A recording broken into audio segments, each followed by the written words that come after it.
जियो news के साथ आपका मेज़बान इजहाक जावेद हाज़िर खिदमत है। इस वक्त मियाँ चन्नू की ये कॉलोनी है जहाँ पर मैं मौजूद हूँ। इसको मॉडल कॉलोनी भी कहते हैं और बिहार कॉलोनी भी कहते हैं। बेसिकली ये मियाँ चन्नू का गुंजान आबाद इलाका है। इस कॉलोनी को बने 30 साल गुजर गए हैं।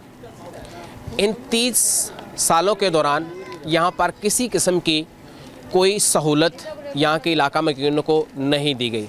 ना यहाँ पर पीने के लिए पानी है, ना यहाँ पर सीवरेज का निज़ाम है, ना यहाँ पर बिजली है और ना ही कोई दीगर कोई निज़ाम सड़कों का कोई निज़ाम यहाँ पर सोलिंग सिस्टम नहीं। बेसिकली ये 30 साल हो गए इस कॉलोनी को बने हुए। मैंने जब इस कॉलोनी का विज़िट किया, मैंने जब इस कॉलोनी के घरों का मुआयना करने की कोशिश किया, विज़िट करने की कोशिश की है, तो मैंने देखा कि लोगों के घरों का जो पानी है, सीवरेज का पानी उनके घरों के अहातों में ही खड़ा है, जिससे ना सिर्फ ताफुन फैल रहा है बल्कि यहाँ के बुज़ुर्ग बच्चे, माएँ, बेटियाँ, बहनें वो मुख्तलिफ़ बीमारियों में मुब्तला हो रहे हैं।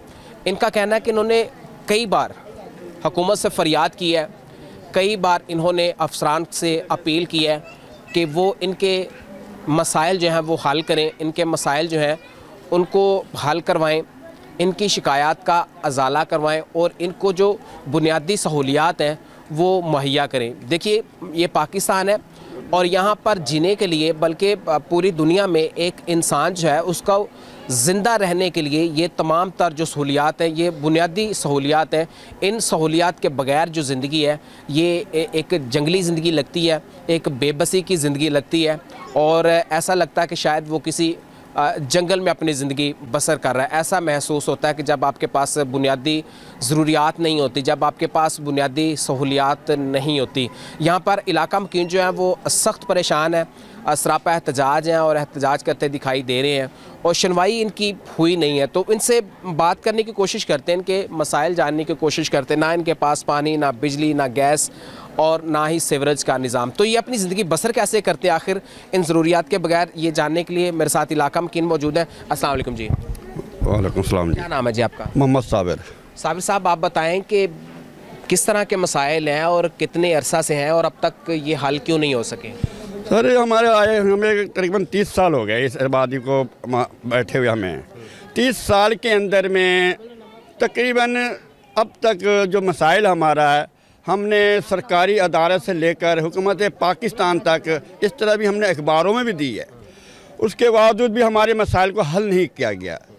जो कि यहाँ से मियाँ चन्नू से लेकर मुल्तान तक हम लोगों ने गया हूँ अपने मसाइल को लेकर। जब भी जाता हूँ तो कहते हैं भाई आपका मसाइल हल हो जाएगा। मसाइल ये, सबसे पहली बात तो ये हमारे गंदे पानी का है।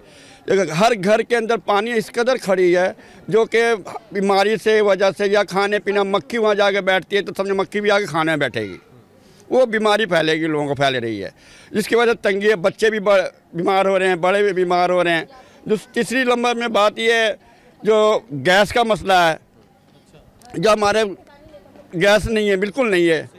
आस पास के इलाके में गैस है, ठीक है, हमारे इलाके में गैस है बिल्कुल नहीं है।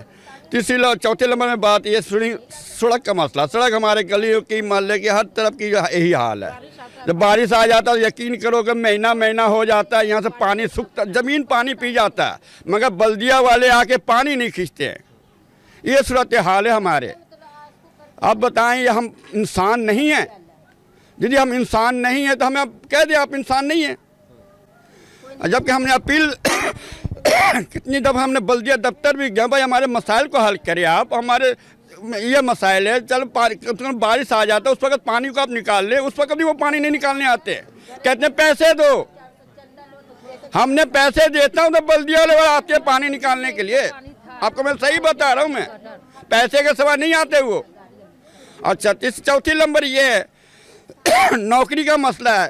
ये लोग बच्चे जो है, नौजवान जो फारिग फिरते हैं, दिहाड़ी करते हैं, दिहाड़ी मिल गया तो ठीक है, नहीं तो अपना गुजारा करते अल्लाह अल्लाह को याद करते हुए। इस तरह हालात है जो जिस तरह कहा जाता है ना, अपना हमारे पंजाबी जुबान में कहा जाते हैं अब बस तो हरा का साहब है, बस तो वाला हिसाब हमारा बन गया। सिर्फ देखने के ये महल बने हुए हैं, हमें कुछ भी नहीं है। हर चीज़ का तंगी है। दुनिया की ऐसी कोई चीज़ नहीं है हमारी जात के लिए जो तंगी नहीं है। जबकि इस पाकिस्तान के लिए हमने सबसे ज़्यादा कुर्बानियाँ दिया हों, और इस पाकिस्तान के लिए सबसे पहले कुर्बानी देने वाला दिल्ली कॉलेज के मैदान, कॉलेज के छत पर सबसे पहले ये इस बिहारी ने अपनी कुर्बानी दी है। आज इस पाकिस्तान को आज हम बिहारी बुरे बने हुए हैं। इस पाकिस्तान के गवर्नमेंट हमारे पे तवज्जो नहीं है, जबकि हम इस पाकिस्तान के लिए सबसे पहले प्रथम किसने लहराया? हम पूरे पाकिस्तान के पाकिस्तानियों से पूछता हूँ। सबसे पहले बिहारियों ने कॉलेज, दिल्ली के कॉलेज में झंडा लहराया पाकिस्तान का। सबसे पहले गोली उसने खाया, एक बिहारी था। वो कोई पंजाबी नहीं था, वो कोई बलोच नहीं था, वो कोई सिंधी नहीं था, वो कोई और कोई अपने क्या बोला तो पठान नहीं था, वो बिहारी था। हम ये कहना चाहते हैं इस पाकिस्तान गवर्नमेंट से कि हमारा कोई हक नहीं है। आज हमें कहते हैं जब आपका कोई हक नहीं है, अब मियां चन्नू का दूध में नहीं है। अब ये बताएं हम क्या किस तरह गुजारा करें? किसके पास जाऊं मैं? ना डीसीओ के पास जाता हूँ वो नहीं सुनते, एसी के पास जाता हूँ वो नहीं सुनते, कमिश्नर के पास चले जाओ वो नहीं सुनते। किसके पास जाऊँ मैं? कोई नहीं सुनते हमारे। ये सूरत हाल है यार। कितने साल हो गए आपको यहाँ के मकामी सियासतदानों को वोट देते? ये चौथे वोट हमने डाला हूँ, बल्कि चौथा नहीं 5वां वोट है जब से यहाँ आया हूँ। MNMP का 5वां वोट है। काउंसलर का तो छोड़े आप। 25 साल हो गए आप? हाँ जी। ठीक है। तो फिर आपके मकामी सियासतदान आपके मसाइल हल नहीं करते? क्या कहते हैं? वो कहते हैं आपके पास हो जाएंगे जी। जब आप फरियाद करते हैं अपने मसाइल के हल के लिए, वो आपसे वोट का तकाजा करते हैं, तो फिर आपने कभी कहा नहीं कि आप हमारे मसाइल हल करें? हमने मुतालबा किया, उसने मुझसे वादा करते हैं जो ठीक है जनाब आप वोट डालें, आपका मसला मैंने सुनूंगा, इंशाअल्लाह आपका मसला सुनूंगा। जो सियासत एक निजाम है ना, उस सियासत में है झूठ। मैं आपको सही बता रहा हूँ। और दुनिया वालों को आपको लीबिया के जैसे ये मैं बता देता हूँ, सियासत एक नंबर झूठ है। सियासत कोई सच्चाई नहीं है। सियासत के अंदर में झूठ बोलो तो सियासत कर सकता, वरना नहीं कर सकता।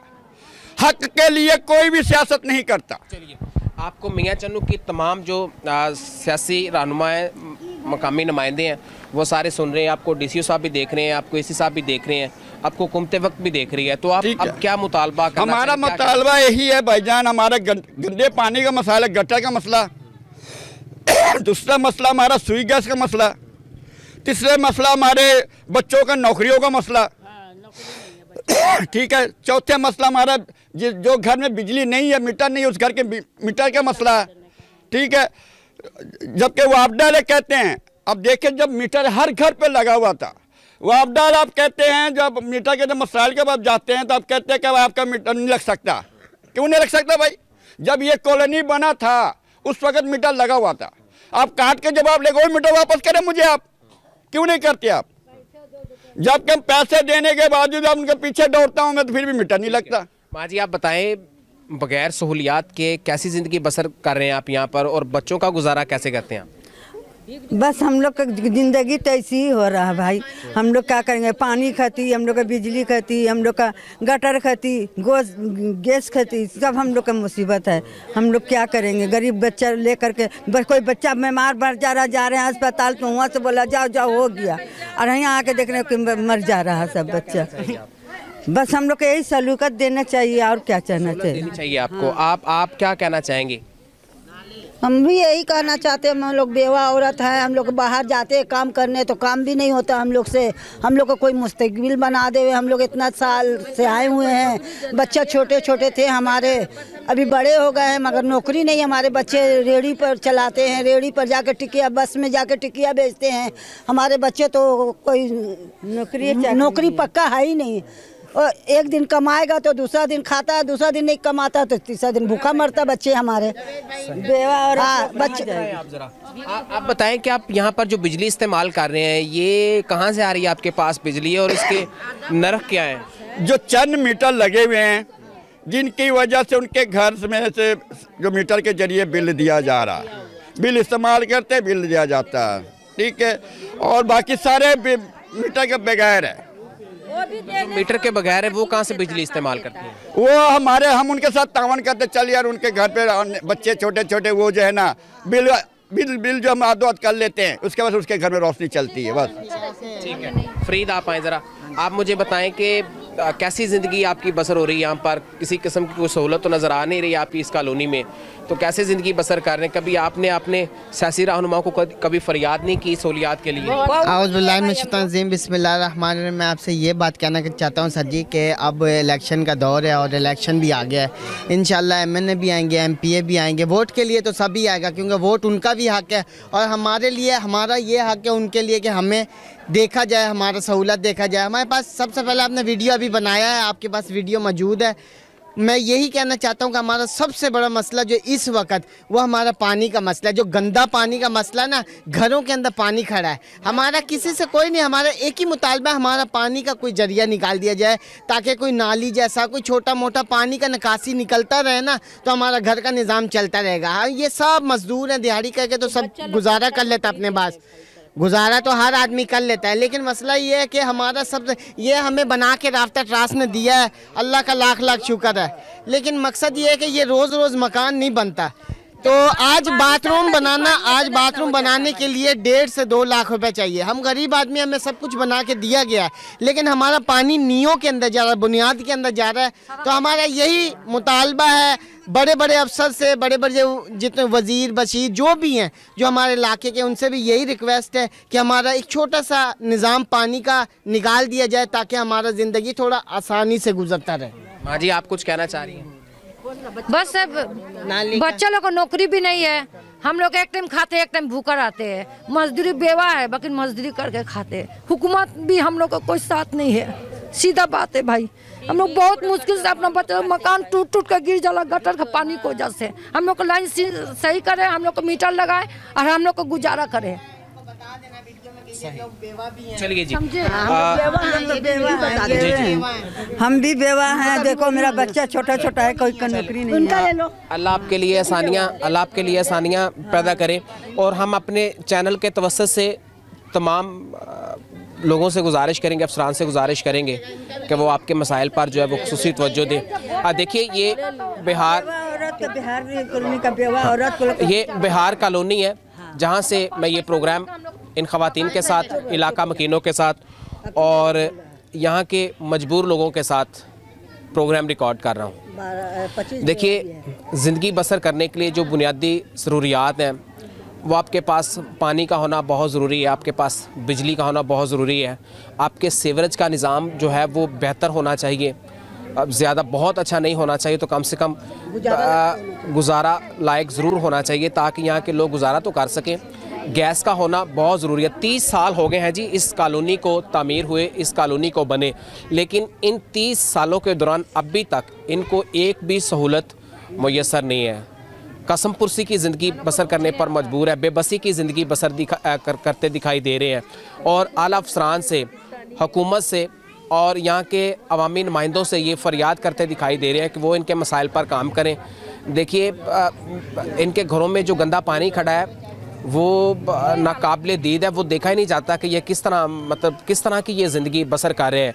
इनके सीवरेज का गंदा पानी इनके घरों में मौजूद है, तो फिर सोचिए जहाँ पर ये खाते हैं, जहाँ पर ये सोते हैं, जहाँ पर ये रहते हैं, उधर ही वो सीवरेज का गंदा पानी है। तो फिर आप एक वक्त के लिए, एक सेकंड के लिए ज़रा सोचिए कि फिर ये किस तरह की ज़िंदगी बसर कर रहे हैं। मेरे ख्याल में शायद जंगल के लोग भी इस तरह की ज़िंदगी नहीं बसर करते जिस तरह की ज़िंदगी ये इस जदीद दौर में बसर कर रहे हैं। ये एक कदीमी कॉलोनी है, तो इन 30 सालों के दौरान जो अब तक इनको सहूलियात नहीं दी गई, तो अब भी जो है ये सहूलियात के मुंतज़िर है और किसी मसीहा के मुंतज़िर है कि कोई आए। इनसे वोट तो लिए जाते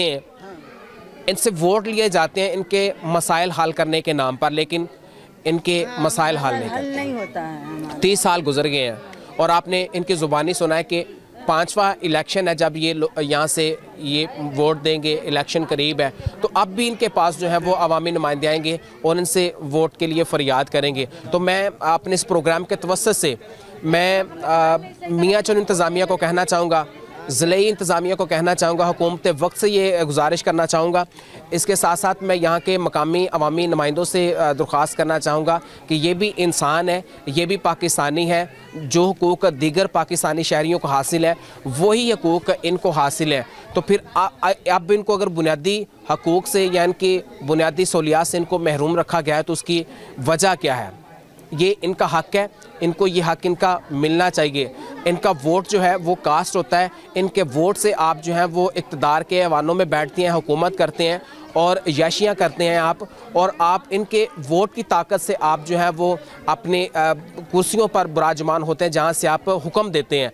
तो जब हुक्म देते हैं तो इनके लिए भी कोई एक आधा हुक्म जो है वो सादर ज़रूर फरमाइएगा। इनके लिए भी कोई एक आधी सहूलियात जो है, इनकी जो मेन यहाँ का मसला है सीवरेज का, कि यहाँ पर सीवरेज का पानी नहीं है, तो सीवरेज के लिए यहाँ पर निज़ाम होना चाहिए। कम से कम यहाँ का जो गंदा पानी है वो निकासी आप जो है वो उसका निज़ाम बेहतर होना चाहिए। यहाँ सीवरेज का जो पानी है वो यहाँ से किसी दूसरे इलाके में जाना चाहिए ताकि इनकी ज़िंदगी जो वो ईजी हो सके, इनकी ज़िंदगी जो वो बेहतर तरीके से गुजर सके। मैं अपने इस प्रोग्राम के तवज्जो से फिर आपसे दरख्वास्त करना चाहूँगा कि इलेक्शन का दौर है, जब आप इनके यहाँ वोट के लिए आएँ तो आप इनके मसाइल पर भी गौर कीजिएगा। इसहाक जावेद को इस प्रोग्राम तक के लिए इजाज़त दीजिएगा। अल्लाह हाफ़िज़।